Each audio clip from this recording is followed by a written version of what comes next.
તો હવે વાત કરીશું પરિશ્રમના પરિણામની।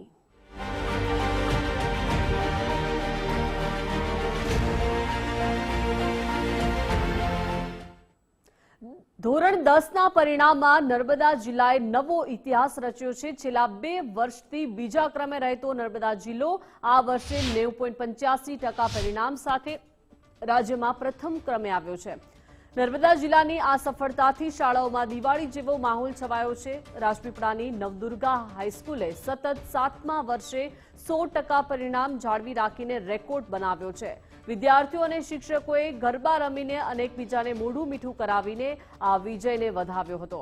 જિલ્લાના તેજસ્વી તારલાઓએ 99.75થી વધુ પીઆર મેળવી રાજ્યના ટોપ 10માં સ્થાન મેળવ્યું છે। જિલ્લા શિક્ષણાધિકારીએ જણાવ્યું કે વડાપ્રધાન નરેન્દ્રભાઈ મોદીનું પરીક્ષાલક્ષી માર્ગદર્શન, પદ્ધતિસરનું શિક્ષણ અને શિક્ષકોની નવી ભરતીને કારણે આ સિદ્ધિ મળી છે। આગામી વર્ષોમાં પણ આ ગૌરવ જળવાઈ રહે તે માટે શિક્ષણ વિભાગ અત્યારથી જ કાર્યરત થયો છે।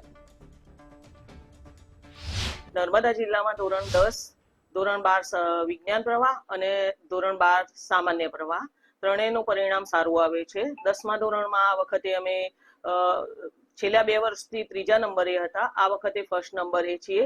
અમારી આગળ આમ જોઈએ તો કેન્દ્ર શાસિત પ્રદેશ દીવ અને દાદરા નગર હવેલી છે।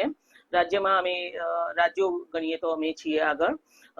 આ માટે સૌથી પહેલા તો હું જે 15 નવેમ્બરના રોજ દેવ મોગરા ખાતે માન્ય પ્રધાનમંત્રી શ્રી નરેન્દ્રભાઈ મોદીના કાર્યક્રમ હતો, જેમાં એ એક્ઝામ વોરિયર્સ બુક અને પરીક્ષા અંગેની તૈયારી માટે વિદ્યાર્થીઓ સાથે ઇન્ટરેક્શન કરવાના હતા।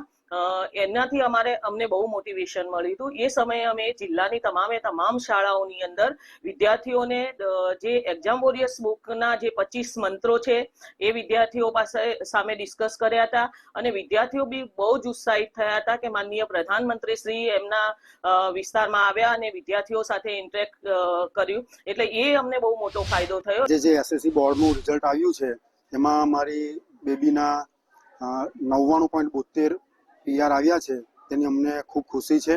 એનું જે આ રિઝલ્ટ આવ્યું છે એની પોતાની મહેનત, શિક્ષકોનું માર્ગદર્શનથી એને પરિણામ પ્રાપ્ત કર્યું છે અને ખૂબ જ મહેનત કરતી હતી અને આગળ જઈને એને યુપીએસસી, જીપીએસસી, સીએ એ લાઇનમાં એને ઇન્ટરેસ્ટ છે।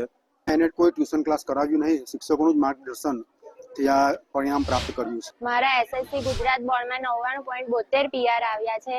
મારા આ રિઝલ્ટનો શ્રેય મારા માતા પિતા અને મારી શાળાના સમગ્ર શિક્ષકોને જાય છે અને મેં કોઈ પણ ટ્યુશન ક્લાસ વગર આ રિઝલ્ટ પ્રાપ્ત કર્યું છે। મારું આ જે રિઝલ્ટ આવ્યું છે તો હું આગળ આવું ને આવી રીતે પ્રગતિ કરતી રહીશ અને મારા શિક્ષકોને ખૂબ ખૂબ ધન્યવાદ, જેમને મને આ રિઝલ્ટ પ્રાપ્ત કરવામાં ખૂબ ઘણી મદદ કરી છે।